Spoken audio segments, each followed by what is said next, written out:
En estos momentos me acompaña el doctor Eduardo Francolor, docente universitario, con quien vamos a dialogar sobre un tema importante que obviamente es de conocimiento público y también observar las reacciones frente al escenario que vive actualmente el país en el ámbito diplomático. Todo esto tras los hechos acaecidos el pasado Mira, viernes en Quito, tras la incursión de la fuerza pública para detener al ex vicepresidente de la República, Jorge Glass, quien luego de haber sido llevado a flagrancia, fue derivado ya a la cárcel de máxima seguridad, La Roca, aquí en el puerto principal. Doctor Eduardo Francolor, muy buenos días, bienvenido, buenas tardes, buenas noches.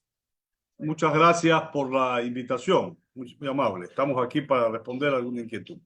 Muchísimas gracias por la apertura. Iniciamos con este ambiente que ya es de conocimiento público, lo indicaba hace un momento al inicio de esta entrevista con usted. La lectura que da nuestro país frente a este accionar tras la incursión y detención del ex vicepresidente de la República, Jorge Glass Espinel. Bueno, mire, la acción antijurídica, el asalto, la irrupción por la fuerza del gobierno ecuatoriano a la Embajada de México en Quito, a través justamente de la Policía Nacional, policía que está a órdenes justamente de la máxima autoridad que es la ministra del Interior. Ha ocasionado una pésima imagen de nuestro país y nosotros rechazamos esa acción porque viola normas de carácter internacional que nos convierten ante el concierto internacional de naciones como un país salvaje, un país que no respeta las misiones diplomáticas que están justamente protegidas por la Convención de Viena de Relaciones Diplomáticas de 1961. Las embajadas y consulados de los países del mundo son inviolables, son sagradas.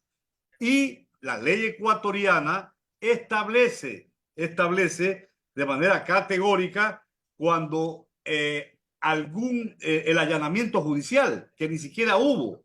Si usted revisa el artículo 482 del Código Orgánico Integral Penal, puede ser que un juez pida el allanamiento de una misión diplomática o consular y obviamente la autoridad de nacional, que es la Cancillería, comunica a la misión diplomática este particular y el jefe de misión, el cónsul o el embajador, es la persona que califica si entran o no a hacer el allanamiento.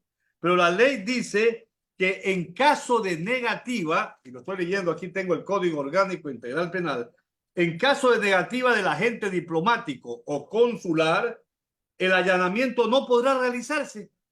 En todo caso, se acogerán a las convenciones internacionales. Es decir, eso dice la ley, pero ni siquiera eso. O sea, el asalto, la incursión violenta por la fuerza pública, Policía Nacional y militares, el día viernes 5 de abril, a la Embajada de México en Quito, no fue un allanamiento judicial, no fue un acto, digamos, antijurídico, un acto violento, y por eso es que la comunidad internacional en su totalidad, distinguido amigo, ha condenado, ha rechazado la violación a la Convención de Viena, porque es inadmisible. Mire usted, ni en las peores dictaduras militares que se ocurrieron en el siglo pasado, de Pinochet en Chile o de los militares argentinos, siempre se respetaron las embajadas. México ha dicho que el 11 de septiembre de 1973, cuando hubo el golpe de Estado cruento, duro, salvaje, militar de Allende contra de Pinochet contra Allende, 700 chilenos y extranjeros estuvieron cobijados en la Embajada de México en Santiago y no se le ocurrieron a los militares gorilas de Chile irrumpir en la embajada. Aquí este acto no se ha visto nunca.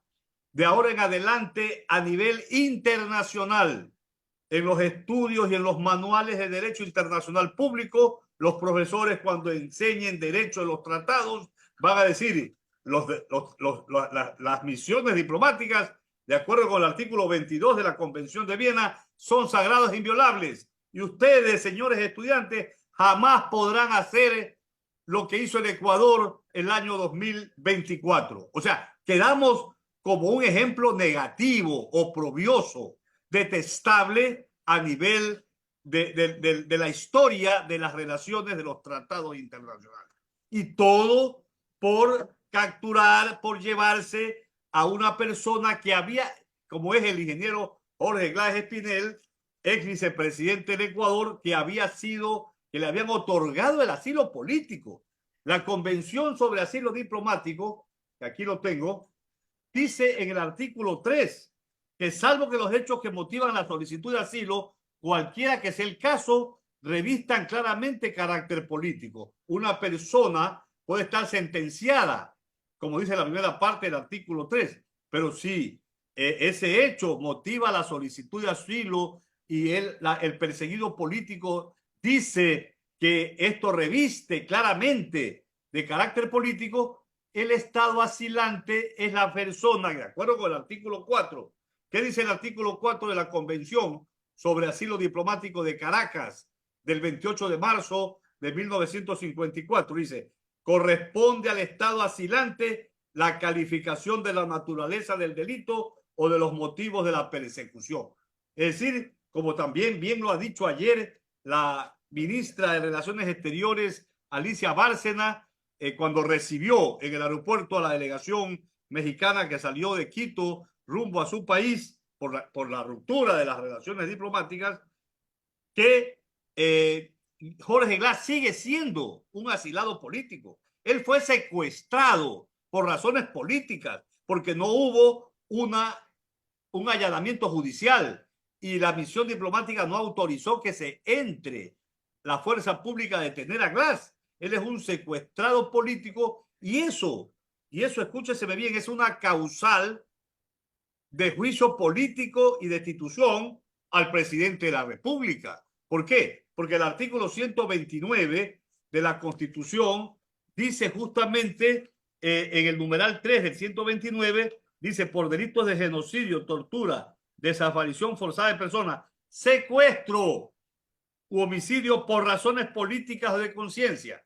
Aquí ha habido un acto ilegal, un secuestro a un asilado político, a una persona que tiene el asilo político. Y por eso es que, a pedido justamente del gobierno colombiano, el día miércoles va a sesionar el Consejo de Seguridad de la Organización de Estados Americanos. Y esto es una cosa muy grave, porque no solamente todos los países de América, Estados Unidos, Colombia, hasta Argentina, gobiernos de tinte de izquierda, de derecha, de centro, han repudiado la acción de fuerza de ingreso anticonstitucional e ilegal que ha hecho Ecuador contra México. Y por eso nosotros creemos que el presidente, al ocurrir el secuestro a un asilado político, es una cosa gravísima y es causal justamente de juicio político al presidente de la República, Daniel Noboa. En este caso, doctor Eduardo Franco Lori, para quienes están conectándose a esta entrevista y también nos están escuchando a través de la cadena del Pacífico, se indicó por parte de la Cancillería a través de una rueda de prensa que nuestro medio de comunicación cubrió el día de ayer en Quito sobre que actuaron por una alerta de fuga real. Es más, invocó inclusive, de acuerdo a los estatutos de la convención que usted mencionaba de Caracas de 1954 y también de la Convención de Montevideo de 1933, donde en su parte textual señalan que establecen que no es lícito conceder asilo a personas condenadas o procesadas por delitos comunes y por tribunales competentes. Brevemente, la canciller Sommerfield también señaló que el presidente de México realizó declaraciones en su momento, que obviamente fueron también de conocimiento público, de acuerdo a lo señalado, desafortunadas, poniendo en duda la legitimidad de las elecciones efectuadas en nuestro país en el año 2023. Y por esta razón, el país decidió declarar persona non grata a la embajadora de México en Quito. Frente a este escenario, ¿qué lectura le podemos generar, doctor Franco Lor? Vea, es importante decir que lo dicho por la ministra de Relaciones Exteriores del Ecuador no tiene fundamentos jurídicos. leen una parte nomás del artículo 3. Le voy a leer. Dice el artículo 3 de la Convención sobre Asilo Diplomático. No es lícito conceder asilo a personas que al tiempo de solicitarlo se encuentren inculpadas o procesadas en forma ante tribunales ordinarios competentes y por delitos comunes, o estén condenadas por tales delitos y por dichos tribunales. Hasta ahí leen. Pero viene una coma y sigue el artículo. Sin haber cumplido las penas respectivas. Dice, coma, salvo que los hechos que motivan la solicitud de asilo, cualquiera que sea el caso, revistan claramente carácter político. Esa parte no la leen. Salvo que los hechos que motivan la solicitud de asilo, cualquiera que sea el caso, revistan claramente carácter político. ¿Y qué dice el artículo 4? Corresponde al Estado asilante la calificación de la naturaleza del delito o de los motivos de la persecución. Si a Glass le otorgaron el asilo político, fue porque después de un estudio sereno, minucioso de toda la documentación, se determinó que los motivos en los cuales fue sentenciado, etcétera, revestían claramente carácter político. Es un hecho político. Tanto es un delito político que establecido por el gobierno mexicano, y por eso consiguió el asilo, que la irrupción ilegal es un hecho antijurídico, pues. ¿Cómo va una persona que tiene asilo político fugarse? O sea, hay una estupidez. Hoy lo escuché esta mañana al secretario general de Comunicación y Surieta decir que había un riesgo de fuga. Es un comentario totalmente risible. Si el gobierno ecuatoriano y la delegación ecuatoriana que va a viajar, supongo, a Washington el día miércoles de la sesión, sostiene esos argumentos tan deleznables, los países del mundo se van a reír. Usted lee el comunicado de Estados Unidos, de Venezuela, de Argentina, del gobierno de Milei, que no es un gobierno de socialismo siglo XXI, de la Unión Europea, de España. Es decir, no hay, distinguidos periodistas, señores que nos están, o personas que nos estén escuchando, no hay un solo estado en el mundo que diga lo hecho por el Ecuador es procedente, está basado en el derecho internacional público. No lo hay. Es imposible, porque a partir justamente de esta irrupción, de este asalto violento, de esta medida salvaje que nos hace quedar mal al Ecuador y que obviamente van a haber indudablemente consecuencias contra nuestro amado país. No solamente la consecuencia de que hemos quedado mal a nivel internacional, hemos quedado como un país que no hay seguridad jurídica, pero si le estoy explicando que hay allanamientos judiciales aprobados si el jefe de misión lo permite, pero si el jefe de misión no lo permite, no se puede dar. Eso lo dice el artículo 482 justamente del Código Orgánico Integral Penal, numeral 4. Pero ni siquiera eso hubo. No hubo una orden judicial. No hubo una orden judicial de allanamiento a la embajada de México en Quito, sino que hubo una irrupción por riesgo de fuga. ¿Cómo se va a fugar una persona que ya el país en la tarde ya había comunicado el gobierno mexicano que a Jorge Glass le habían concedido el derecho humano de asilo político y tenía que respetarse? Él no se iba a fugar, pues. Allí lo que correspondía es que el Estado territorial, o sea, el Ecuador, tenía que conceder, tenía que dar, tenía que entregar el salvoconducto que ya el gobierno había dicho desde el mes de diciembre que no lo iba a dar. El gobierno, imbuido por un odio político, ya se había pronunciado antes de que el gobierno mexicano diera el asilo político. Y ahora salen con esta cantinflada, con este absurdo de que había riesgo de fuga. ¿Y qué es lo que dice riesgo de fuga? Porque dice que un señor de la embajada mexicana había dicho, vamos a salir, ya estábamos a punto de salir. Y hoy dijo el ministro de Comunicación y Surieta que esta decisión era difícil, que habían tomado, que habían trabajado varias horas. ¿Y cómo sabían esa declaración que supuestamente la dio el funcionario de la embajada mexicana? Eso se dio cuando ya irrumpieron, supuestamente. Entonces, todo esto, este es un gobierno improvisado, un gobierno que no maneja bien las relaciones internacionales. Y lo más lamentable es que la ministra de la Policía es una ciudadana mexicana. Su origen es mexicano y que fue nacionalizada en 2 horas. El día en que se posesionó, el 23 de noviembre del 2023, se posesionó Noboa como presidente constitucional de la República, la nacionalizaron. Una funcionaria que ataca a su propio país, porque fue un ataque.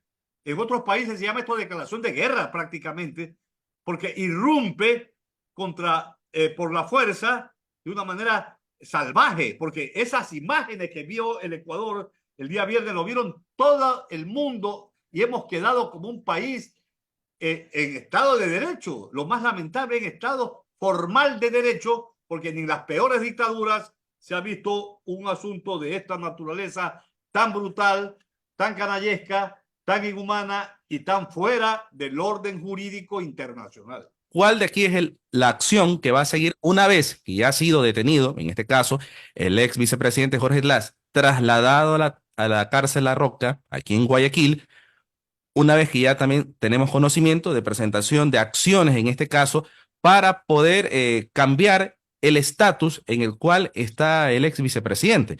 ¿Cuál es el accionar que sigue de aquí dentro del derecho que usted nos pueda A compartir? ver, yo tengo conocimiento que ese habeas corpus presentado es trucho, no es de Jorge Glass, pero que vi ayer un tuit del expresidente Correa que rechazaba esa posición de la persona que lo había justamente presentado.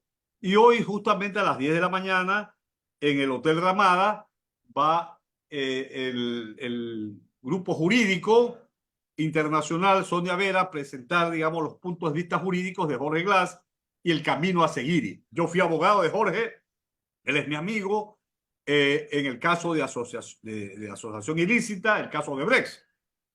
Pero actualmente no soy el abogado judicial de él y yo quiero, en esa parte voy a estar presente hoy esta mañana para actualizarme en las rutas jurídicas que se va a presentar. Lo que yo sí le puedo decir es lo siguiente, escuchando a la canciller Bárcena de México, entiendo que todavía para México y para nosotros, los amigos de Jorge Glass, él es un secuestrado político del gobierno ecuatoriano y es una persona que goza todavía de asilo político. Y uno de los resarcimientos que puede darse, ojo, es que el gobierno de Ecuador lo devuelva a la embajada mexicana a Jorge Glass.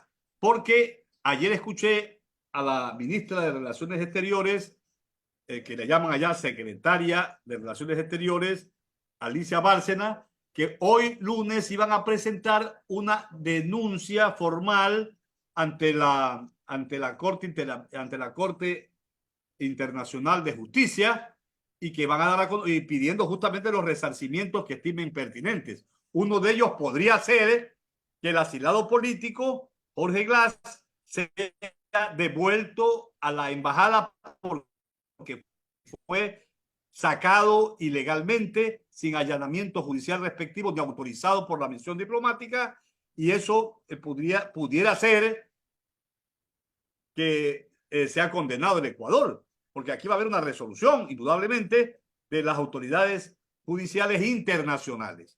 Entonces, esperemos. Es lamentable que el Ecuador haya actuado así, porque México siempre tradicionalmente ha sido muy respetuosa de los tratados internacionales de derechos humanos y ha sido muy consecuente con los perseguidos políticos. No le corresponde al gobierno ecuatoriano decir si Jorge Glass es o no un delincuente político, porque justamente la Convención sobre Asilo Diplomático dice que esto, de acuerdo con el artículo 4, si el delito es de naturaleza política o de persecución, le corresponde a el Estado que asila, no al Estado que dice, no, no, entonces, ¿qué sería? Pues imagínense la convención, un país dice, doy asilo político y el Estado territorial dice, no, no es político. No, por eso está regulado por las normas. Las normas son claras. Al Ecuador le correspondía entregar es el salvoconducto y no hacer ese acto ilegítimo de fuerza que nos hace quedar mal a nivel internacional, ¿no? Bueno, si el Ecuador consideraba que era un hecho ilícito, para eso están los canales judiciales internacionales para que pudiera, digamos, presentar el Ecuador si se vería afectado. Pero una medida de fuerza, una medida antijurídica, un asalto que conmocionó a todos los países del mundo. Imagínense a Estados Unidos. El Ecuador es aliado a los Estados Unidos. Aquí ha estado la general Richardson del Comando Sur de las Fuerzas Militares Americanas. Estados Unidos, que es muy respetuoso en esa parte de convenios internacionales. A Estados Unidos, acordémonos, el año 1979, en Irán, en Teherán, le invadieron su sede diplomática. Entonces, es muy respetuosa del principio de la inviolabilidad de las misiones diplomáticas, que está en el artículo 22 de la Convención de Viena de Relaciones Diplomáticas de 1961. Yo veo con tristeza cómo han pisoteado la imagen internacional del Ecuador, el gobierno ecuatoriano, por el odio político, porque si ellos creían que Glass iba a fugar sin ningún fundamento, pues hubieran presentado la correspondiente queja y hay los canales jurídicos, las normas jurídicas de procedimiento, pero no una medida de esa naturaleza tan dura, tan contraria al sistema jurídico internacional que contempla justamente la paz, la concordia, el tratar los problemas de una manera pacífica y no como lo ha hecho tan salvajemente las fuerzas políticas del gobierno nacional. Y por eso es que el Movimiento de Revolución Ciudadana va a llamar a juicio político, entiendo, a la ministra del Interior, a la ministra de Relaciones Exteriores y al ministro de Defensa. Ya el país conoce las circunstancias, se manejan los escenarios que se van a dar a conocer sobre el proceso legal y obviamente cuál es el camino, como usted bien lo mencionaba, que va a ser su defensa técnica por ese lado. Por otro lado, también están los llamados a juicios políticos. ¿Usted considera de que esto en la Asamblea va a prosperar, dadas las circunstancias, la situación a nivel internacional, e inclusive también escuchaba, también inclusive puede dar pie al enjuiciamiento, inclusive al presidente de la República? Claro, eso lo venimos sosteniendo. Ojalá que hayan asambleístas patriotas conscientes del daño que el gobierno ha hecho a la imagen internacional del Ecuador y si hay realmente seguridad jurídica en nuestro medio, debería haber el juicio político, no solamente a los ministros, sino al presidente de la República. Artículo 129, numeral 3 de la Constitución de la República del Ecuador. Quiero agradecerle a usted por su tiempo prestado y cerramos con sus palabras finales a quienes lo han escuchado y también lo han visualizado en esta oportunidad. Sí, bueno, decirles que muchas gracias por haberme escuchado y yo tengo fe en el derecho, soy un jurista de más de 40 años en el ejercicio profesional y maestro universitario y nunca he sido afiliado a ningún partido político, pero me repugna toda esta situación de injusticia, de que se vulneren los tratados internacionales, que se coja otro tratado para decir que lo que yo he hecho está bien. Cuando hay una convención sobre asilo diplomático, está el artículo 22 de la Convención de Viena de Relaciones Diplomáticas y ya no cabe otro artículo, no hay otro artículo de la comunidad internacional que pueda avalar la medida antijurídica de abuso y de asalto y de secuestro a un asilado político. El asilo político es sagrado. Vea, Inglaterra no ingresó a la fuerza a la embajada a retirar a Julian Assange. Fue el gobierno ecuatoriano el que autorizó que ingresen. Fue una medida también absurda que violó la constitución del gobierno de Moreno, pero no ingresaron contra la voluntad, porque la inviolabilidad de las misiones diplomáticas es sagrada. Ni Pinochet, ni Videla en Argentina, en las dictaduras argentinas, se atrevieron a violar las embajadas o consulados extranjeros. Eso ha sido la tónica. El Ecuador pasó a la historia del derecho de los tratados internacionales como violador del sagrado principio de la inviolabilidad de las misiones diplomáticas. Una cosa oprobiosa. Y eso no puede quedar en la impunidad. Y lo hicieron por odio político contra Jorge Glass, un hombre inocente, un hombre que trabajó como vicepresidente a favor del Ecuador, un hombre que ha sido perseguido político desde el gobierno de Moreno, después en el gobierno de Lasso y ahora en este gobierno que se ha graduado justamente de incapacidad y de falta de dignidad nacional. Indudablemente, ojalá que haya el resarcimiento respectivo y que Jorge Glass regrese como asilado político a la embajada mexicana en Quito y que el gobierno del Ecuador conceda el salvoconducto, porque ese es el camino jurídico que las leyes internacionales establecen. Muchas gracias por la entrevista. No, usted muy amable, gracias por habernos atendido a través de esta, la cadena del Pacífico.